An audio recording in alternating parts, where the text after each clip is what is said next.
Olá, tudo bem? Hoje eu vou te ensinar algo que as pessoas acham difícil, mas que de uma maneira simples eu vou te explicar e você vai conseguir entender.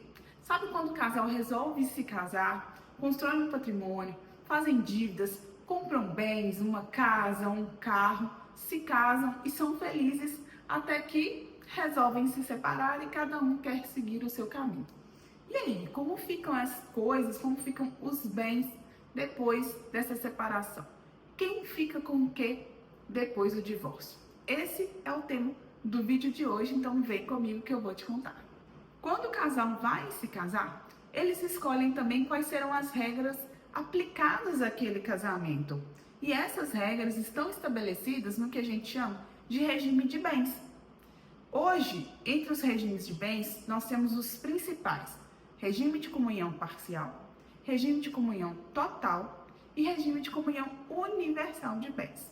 O casal escolhe qual regime será aplicado ao casamento deles e se casam, sendo que esse regime também vai ser aplicado no caso do divórcio.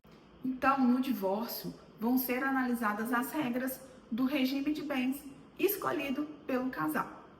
Então, se o casal escolheu o regime de comunhão parcial de bens, tudo que foi adquirido durante o casamento vai ser somado e partilhado entre os dois da mesma forma. Tudo vai ser dividido igualmente, incluindo aqui também as dívidas. O que foi adquirido antes do casamento vai continuar com cada um. Se o regime de bens escolhido foi o regime de comunhão universal de bens, todo o patrimônio vai ser somado e dividido igualmente. Aqui não tem diferença se o bem foi adquirido antes ou depois do casamento. Todo o patrimônio é somado e dividido em partes iguais entre os dois. Mas, se o regime escolhido foi o regime de separação total de bens, o que é de cada um continua sendo de cada um.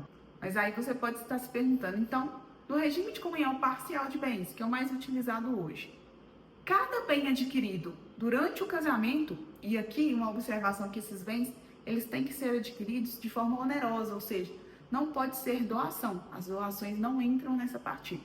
Então, todos os bens adquiridos no casamento, seja um carro, um sofá, uma mesa, um apartamento, enfim, todos esses bens, eles têm que ser divididos exatamente no meio para cada um, e eu te respondo que não. O casal, ele pode entrar em acordo e estipular, por exemplo, se o patrimônio é uma casa, um apartamento e 2 veículos, nada impede que uma pessoa fique com a casa, o outro fica com o apartamento e com os 2 veículos, desde que os valores sejam valores aproximados. O principal ponto é, ninguém pode sair ganhando muito ou perdendo muito. Por quê? As divisões, elas têm que ser proporcionais, elas têm que ser equivalentes, tá? Então, um não pode ficar com um percentual a mais do que o outro, ou vice-versa, tá? O importante aqui é analisar se a partilha, essa divisão desses bens estão sendo feitos da forma igualitária, se está proporcional para cada um. Se estiver sendo proporcional, nada impede, por exemplo, que um do casal fique com todos os bens e o outro fique só com o dinheiro que tinha investido, tá? O importante aqui é sempre analisar se está equivalente, tá bom? E aí, se não tiver acordo, vai para o juiz vai determinar essa partilha conforme a lei. Viu só? Não é tão difícil assim. O importante é o casal se preparar e se planejar antes do casamento para escolher o melhor regime de bens que vai atendê-los ali durante o casamento e até mesmo depois.